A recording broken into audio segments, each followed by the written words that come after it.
Vivez le plaisir du triathlon avec le Grand Prix FF3.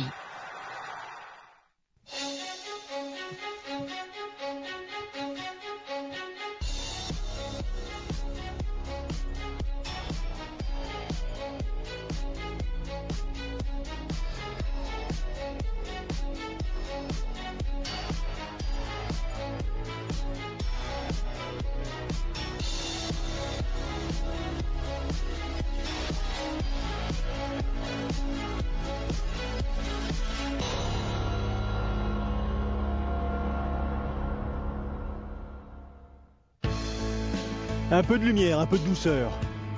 La Méditerranée et la promenade des Anglais. Vous avez reconnu effectivement, nous sommes à Nice. La place Masséna, le Negresco. Dernière étape de cette saison de Grand Prix FF3. Dernier rendez-vous donc, à l'issue duquel nous connaîtrons l'identité du club qui sera champion de France. Tant chez ces messieurs que chez ces dames. Honneur aux dames et à Jessica Harrison, dont c'est la dernière année au plus haut niveau international. Elle avait fêté sa dernière participation sur une étape WTS, c'était à Londres il y a quelques semaines. Elle est ici à Nice pour défendre le titre acquis l'an passé par son équipe. Elle aura fort à faire effectivement avec Parthenay, avec Châteauroux, Val-de-Grès, enfin bref. Tout est à encore écrire. Et ce Grand Prix qui cette année innove puisqu'il sera aussi le support pour le championnat de France individuel. Et c'est pour ça notamment qu'on a vu Charlotte Morel et Micha Réron qui elle d'habitude court sous les couleurs de Sartrouville en D3 mais qui l'année prochaine sera en D2. Le classement donc provisoire après les premières étapes. Vous avez vu les écarts. Poissy mène la danse, 76 points devant Parthenay 66 points et Châteauroux 63 points. C'est une étape ici à fort coefficient donc tout est encore réalisable. Et déjà, ce qu'il faut avant toute chose, c'est imaginer réaliser les 750 mètres de natation, car il s'agit d'un format S, autrement dit sprint. 750 mètres de natation, sans combinaison, parce que l'eau est suffisamment agréable, mais malgré tout, une mer légèrement agitée, pourrait-on dire, des conditions de course inhabituelles. Certes, celles qui auront l'expérience des confrontations en Coupe du Monde, en Coupe d'Europe, voire en WTS, auront eu l'habitude de croiser de telles conditions de nage. Pour les autres, celles qui se sont inscrites ici dans le cadre du championnat de France individuel et qui n'ont pas forcément les mêmes expériences, eh bien, il faudra faire avec. 73 compétitrices donc inscrites à l'occasion de ce dernier rendez-vous ici à Nice. 73 et parmi les favorites bien sûr pour le titre de championne de France, Jessica Harrison qui l'a déjà remporté à 4 reprises. On pense à Micha Réron, on pense aussi à Charlotte Morel.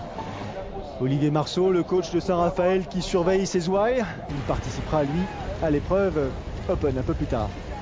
Sortie de l'eau avec une Pissiacaise en tête. On a l'habitude de la croiser, elle, lors des sorties de l'eau en tête des compétitions. Pamela Oliveira, la brésilienne, devant Jessica Harrison.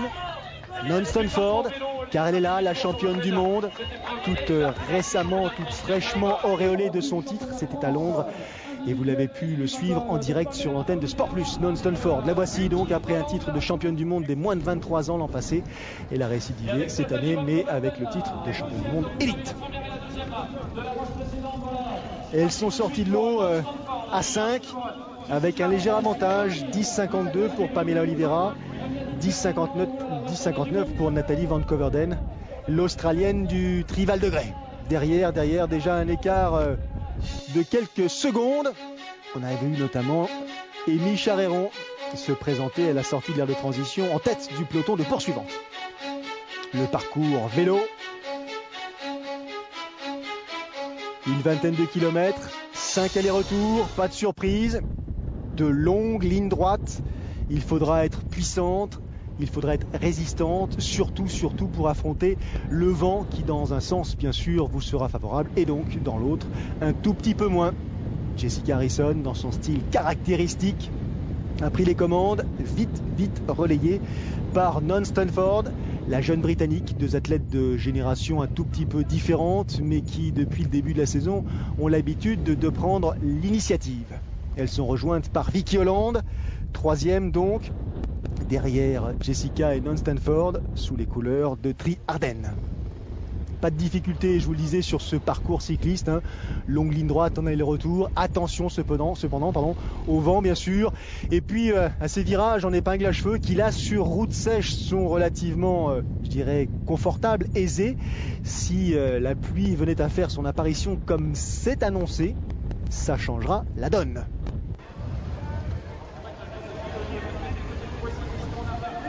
Les relances, tout en puissance des deux Pissiaquaises pour l'instant. Oliveira en haut de l'écran, Jessica Harrison. Et toujours Non Stanford intercalé entre les deux Pissiaquaises, Vicky Holland et puis Nathalie Van Coverden. Voilà l'identité de ce groupe de 5 compétitrices qui pour l'instant a fait le ménage en quelque sorte, puisque elle comptait une bonne quarantaine de secondes à la sortie de l'eau, et au gré de ces allers et retours, 5 je vous le rappelle, cet écart va gentiment croître. Derrière, il ne semble pas qu'on ait pris la mesure exacte de la situation, et les 5 aux avant-postes ont pour l'instant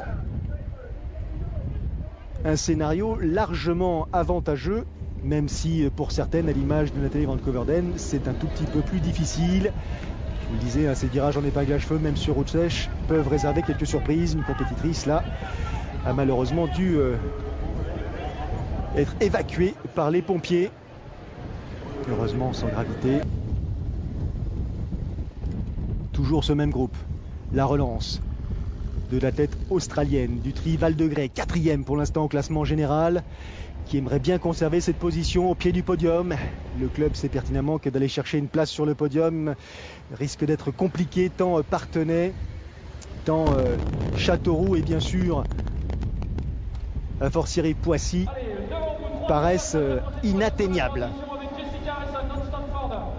2 Pissiaquaises donc dans ce groupe de 5 compétitrices. Je vous rappelle que le classement par équipe sur ces Grands Prix est enregistré au passage de la 3e ou du 3e coéquipier, donc à surveiller de très près. Rien n'est acquis, même si Jessica et Pamela pour l'instant sont aux avant-postes. Derrière, il faudra sans doute attendre parmi les Pissiaquaises présents soit Alexandra Cassan, soit un peu plus loin, un peu plus près plutôt, Hélène Reid. Hélène Reid qui doit se situer dans ce peloton de poursuivantes pour l'instant. Voilà, le cadre est passé maintenant à 1 minute 30, donc on a repris 15 secondes supplémentaires. Des relais effectués avec efficacité, chacun joue son rôle. Double mission pour Jessica, amener son équipe sur la plus haute marche de ce podium, donc pour obtenir le titre de champion de France par équipe, et puis aussi bien sûr essayer de glaner un nouveau titre individuel qui serait donc le 5e de sa carrière, 5e titre qu'elle pourrait donc enregistrer de manière consécutive. Allez, 41-36 pour ce groupe de compétitrices qui attaque désormais les 5 km au programme de ce petit sprint. Je dirais petit sprint tant elles ont l'habitude de se battre à haut niveau sur des distances plus importantes. On a vu que Jessica avait pris l'avantage, l'initiative rapidement relayée, dépassée, je dirais presque étouffée par l'aisance de Non Stanford, la jeune Britannique, désormais double championne du monde, qui a réalisé à Londres il y a quelques semaines un véritable festival. Alors bien sûr, elle a tiré profit de la chute de Jorgensen, elle a tiré profit de la noyade d'Anne Haug, mais il n'empêche qu'elle a obtenu ce titre de championne du monde de manière entière. Où c'est plus compliqué pour Van Coverden, l'Australienne. Ça revient derrière en la personne d'Amy Charéron, aux couleurs donc de Sartrouville, je vous disais depuis l'année dernière. Elle se bat, Pamela Oliveira, en tête de course pour essayer de résister justement et de rester au contact des meilleurs. Devant, ce sera une bagarre entre Non Stanford, ou plutôt entre Vicky Holland et Jessica Harrison, parce que Non Stanford, a priori, a pris suffisamment d'aisance et d'écart surtout pour se diriger vers une victoire ici à Nice. Le ciel qui s'est légèrement assombri. Est-ce que les conditions météo vont tenir jusqu'au franchissement de la ligne d'arrivée? Foulée rapide, véloce, agressive de la part d'Amy Charéron. Attitude dominatrice.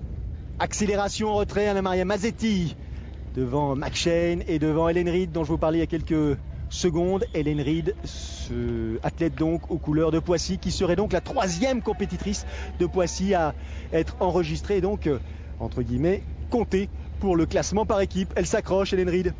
C'est pour ça qu'elle ne laisse pas partir Anna-Maria Mazzetti. Allez, encore un petit aller-retour.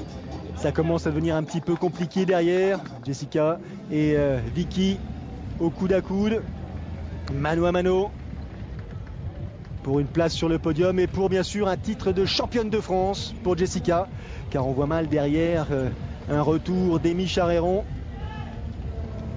même si la Française est sortie du groupe de poursuivantes et qu'elle a priori se dirige vers un titre de championne de France des moins de 23. Elle devra se contenter de ce titre-là parce que Jessica Harrison, elle, file vers un nouveau titre de championne de France qui serait donc le 5e de sa carrière. Ça y est, la pluie a fait son apparition. Ce n'est pas pour déplaire à Non Stanford qui a le sourire. Un peu de fraîcheur. Vicky Holland aussi, c'est que la course est quasiment terminée. Donc la pluie ne va pas gêner plus que ça ses compétitrices. Victoire donc de Non Stanford ici à Nice, 1h19. Deuxième position pour Vicky Holland, troisième position pour Jessica Harrison, qui du coup remporte le titre de championne de France individuelle.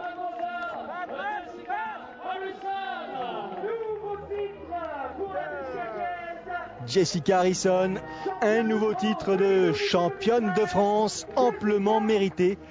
Cette année, encore année particulière, elle a décidé de mettre un trait sur ses participations internationales. Ouais, je suis contente parce que bon, j'étais super dessus quand même après Londres il y a 2 semaines. Donc faire une course comme ça avec les filles, ça fait plaisir. Ouais, c'est très émouvant. Ça fait 5 titres défilés. Ça me tient vraiment à cœur à chaque fois d'offrir ce titre à mon club. Je sais que ça les tient vraiment à cœur et surtout à Philippe Gros. Hier, c'était une journée un peu difficile pour lui parce qu'ils ont fait une course à la mémoire de sa compagne Valérie qui est décédée il y a 6 mois d'un cancer de sein. Donc c'était vraiment, vu que j'ai pas pu faire la course hier pour elle, je voulais vraiment le faire aujourd'hui pour elle et donc j'ai une grosse pensée pour Valérie et voilà. C'est excellent d'avoir réussi à le faire avec la manière comme ça, aussi nettement, alors qu'elle est sur la fin de sa saison et que l'objectif de la grande finale, il y a 15 jours à Londres, a laissé des traces. Et bien sûr, après, il y a un petit peu de décompression, mais elle a été là. Encore une fois, elle a montré qu'elle était vraiment solide, c'est elle la patronne. Le classement de l'étape Poissy qui s'impose donc, et au classement général, nouveau titre pour le club chez ces dames. Jessica Harrison est championne de France devant Amy Charéron qui elle glane le titre de championne de France catégorie moins de 23 ans. Le sourire sur les visages de ces dames, les félicitations du président Lescure, président de la FF3. Allez, autour de ces messieurs. Hey, what's up? On a quitté une championne du monde dans la personne de Nan Stanford. On trouve un champion du monde dans la personne de Javier Gomez, l'Espagnol. 3e titre mondial à son actif. Il vient ici pour défendre les couleurs de Sartrouville et tenter de monter sur la plus haute marche du podium. Dorian Coninx est là aussi avec son titre de champion du monde junior. Sourire sur le visage d'Aurélien Raphaël et de Tony Moulet. Clôturera cette cérémonie. Bagarre âpre en perspective. Bertrand Billard, champion du monde longue distance, qui fait partie de l'équipe pissiacaise pour ce rendez-vous. Vincent Louis, peut-être une carte à jouer cette année. Un absent de marque, pas Frédéric Bellobre, mais en l'occurrence Laurent Vidal. Là aussi, scénario qui pour l'instant reste à écrire. Un autre champion du monde décidément, Pierre Lecor, champion du monde des moins de 23 ans. Membre de l'équipe des Sables Vendée, championne du monde, championne de France, je vais y arriver, 2012 et qui compte bien conserver son titre en 2013. Regardez les écarts, très faibles. 96 Lascar au départ. Nice, support de la dernière étape du Grand Prix FF3, mais également, comme pour ces dames, support du championnat de France individuel. C'est pour ça qu'ils sont tellement nombreux à prendre ce départ. Dimanche dernier donc, 15h. Conditions météo qui ont légèrement évolué. La mer est nettement plus calme. Mais la pluie, elle, est bien présente. Couleur métallique sur la Méditerranée pour mieux suivre la progression de tous ces nageurs. 750 mètres, vous connaissez les distances. Et puis 20 km à vélo et enfin 5 km à pied.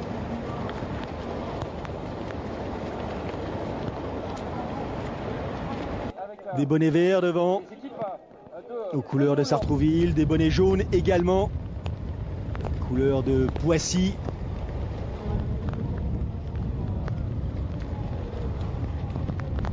Pour l'instant, pas d'écart, pas de cassure dans ce premier peloton. Beaucoup de monde, hein. Beaucoup de monde pour ce départ. Ici à Nice, beau spectacle, encore une fois à l'occasion de la 30e année d'association entre Nice et le Triple Effort.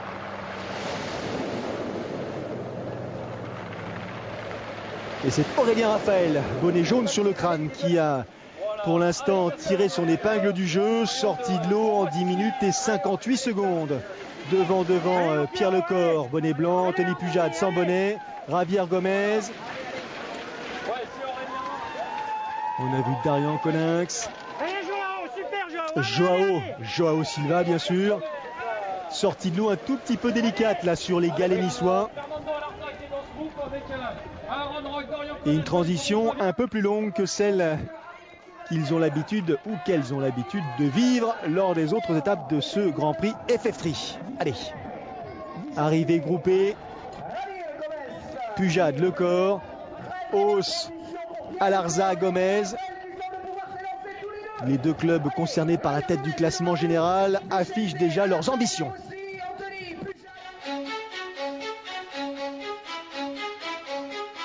Autrement dit, pas d'écart entre les premiers nageurs. Et rapidement, un groupe d'une douzaine de rouleurs va se mettre en action, emmené notamment par cet homme, Aaron Royle, couleur de Mulhouse, et puis par Vincent Louis, qui là, un petit peu à l'image de ce qu'il nous a proposé lors des Fit Days au Havre, très agressif. Il sent sans doute, Vincent, qu'il y a un petit coup à jouer ici à Nice. Peut-être pas sur le plan du classement par équipe, mais peut-être sur le plan du classement individuel. Les fameux virages en épingle à cheveux. Et là, on a le sentiment de rouler sur la glace.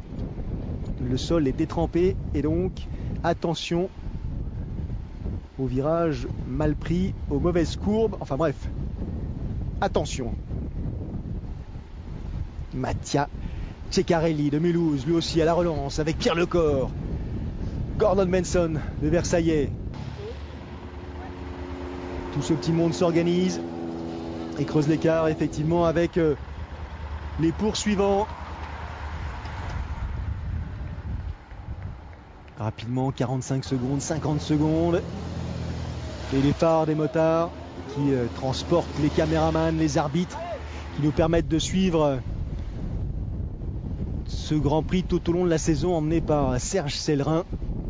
Ces motards qui, dans des conditions très difficiles, nous permettent de bénéficier de ces images aussi explicites.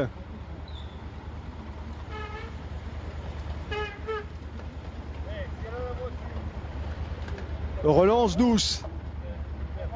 Pas de prise de risque inutile. Il s'agit d'un des derniers rendez-vous de la saison pour tous ces triathlètes. Et si jusque-là tout s'est bien passé, inutile de risquer une chute qui pourrait hypothéquer la récupération, éventuellement les quelques courses encore que certains ont décidé de mettre à leur programme. Royle devant, Lecor, Javier Gomez, Alarza, l'autre membre du club de Sartrouville.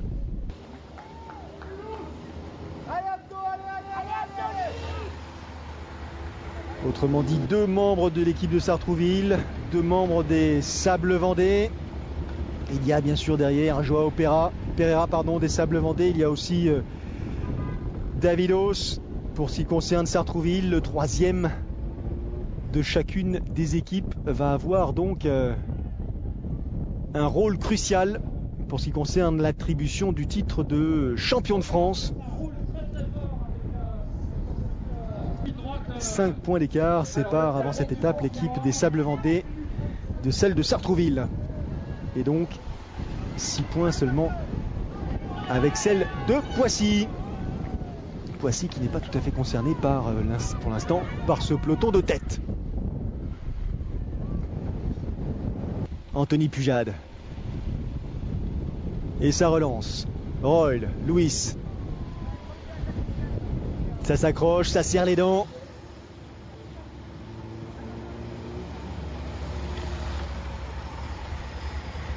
Toujours la même composition pour ce qui concerne ce groupe. Dorian Coninx est là aussi. Ceccarelli relance, pas de temps mort. Javier Gomez, même s'il est triple champion du monde depuis 15 jours, est ici pour monter sur la plus haute marche du podium avec son club. Il doit absolument l'emporter. Sartrouville doit absolument l'emporter. Et peut-être que si les Sables Vendée terminent à une 3e place, peut-être que ce titre de champion de France échouerait dans l'escarcelle du club de Sartrouville.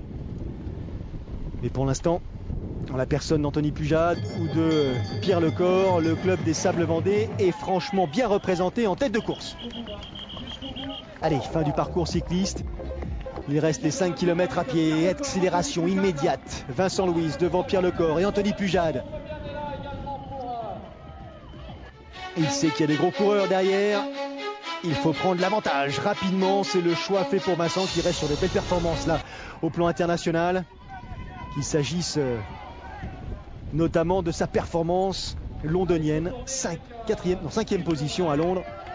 Vincent qui a commencé sa saison tardivement, plus tardivement que les autres et qui a donc un petit peu plus de fraîcheur. Regardez, Javier Gomez, Fernando Alarza, les 2 compatriotes, les 2 Espagnols qui se portent à la hauteur de Vincent Louis et qui prennent les commandes. Derrière, Pierre Lecor doit contrer la tentative de putsch réalisée par les Espagnols. Il s'accroche Vincent à droite de l'écran. Les 2 Espagnols, le visage fermé, maintiennent leur allure. Pierre Lecor, de longueur derrière, essaye de limiter la casse. Aaron Royle s'accroche.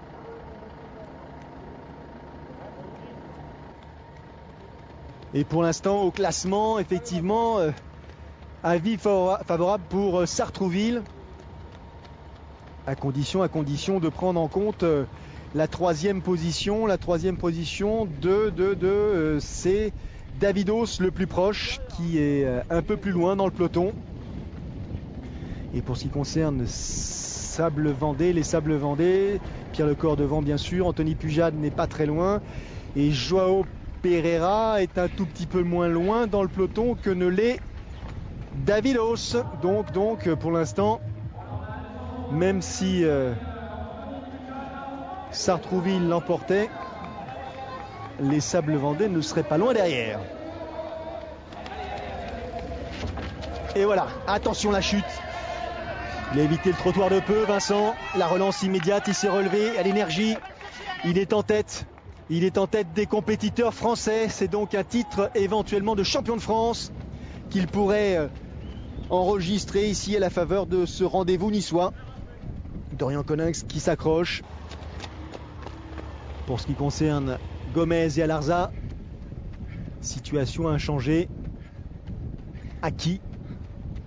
C'est acquis pour les Espagnols, c'est acquis semble-t-il aussi pour Vincent Louis en 3e position et Pierre Lecor en 4e position. Il y a un titre de champion de France pour Vincent Louis et un titre de champion de France pour Pierre Lecor en catégorie de moins de 23 qui se profile à l'horizon. Petit coup d'œil en retrait. Sourire sur le visage de Vincent qui a bien compris qu'il pouvait, ça y est, maintenant imaginer devenir champion de France. Sartrouville qui s'impose ici au bout du compte. mais surtout le titre national pour Vincent Louis.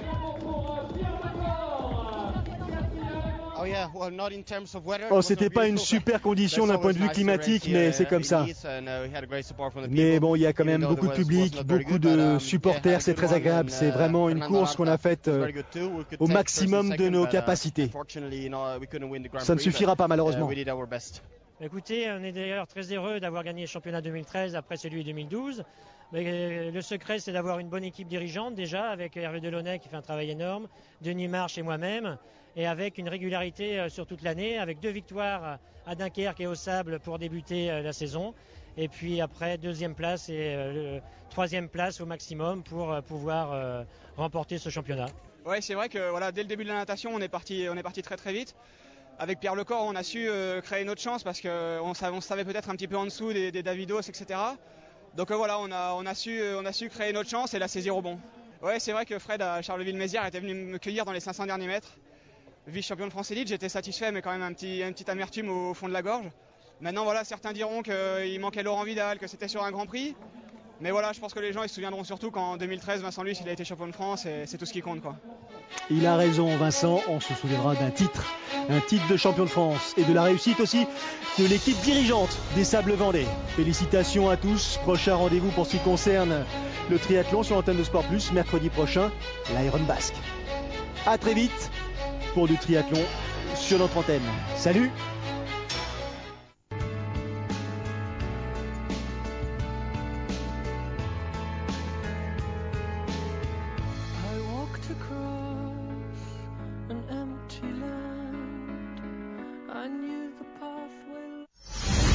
Vivez le plaisir du triathlon